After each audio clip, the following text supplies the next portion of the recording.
ზოგადად ასაკიანი ხალხი. ძალიან დიდ ყველა ასაკიანს, იმიტომ რომ მინდა რომ ყველა ასაკიანი ადამიანი იყოს ძალიან ბედნიერი, იყოს ძალიან კარგად თავიანთი შვილები შვილები. ჩემი გახდა ძალიან პატარა და გამზარდა მე ბებია. ძალიან მიყვარს ყველა ბებია. განსაკუთრებით ჩემი გამზრდელი ბებია. ეხლა წაგიკითხავ ფლექს, რომელიც გეძღვნება დღეს თქვენ ყველას ერთად. ბებია.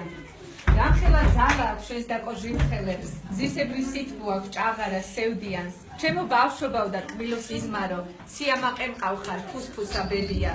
შენებ რანდაზებს მე არავინ მასწავლის, ან ვინ მეხვეწება იყავი კარგიო. არავინ გააბრაზო, ბებია გენაცვალოს, შიერმა არიარო, მოკვდები ბალღიო. ჩემი გაზრდილი ხარ ბალღო, მამისმინე, უნდა ასახელო დედა და მამა.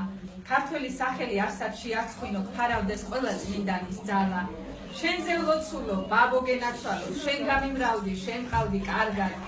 თუ რამე ცუდი შენ უნდა დეგემართოს, ბებია იყოს ყველაფრის ნაცვლად. არა ბებია, სულ ჩემთან რა უნდა? ისეთი გულით მლოცავ, სულ კარგად ვიქნები. შენი დაშაქრული ალერსი მომენატრა, რამე არ მაძინებს შენზე ფიქრები. შემოძღობა მოდის, ეს რთველიც ჩაივლის. ცეცხლზე მოხარშავ თათარას ეხლაც. ბალღო, უშენო თათარას რა მაჭმევსო. გული ხო გამისკდაო, იგრეთ ძლივს გაფეთქავს. არ შემისჩინდეს იმარტოვეში. ყოველდღე გიკოცნი თვალებს სევდიანს. ჩემო გამზრდელო, სევდავ, სიამაყელ, მიყვარხარ, ჭაღარ.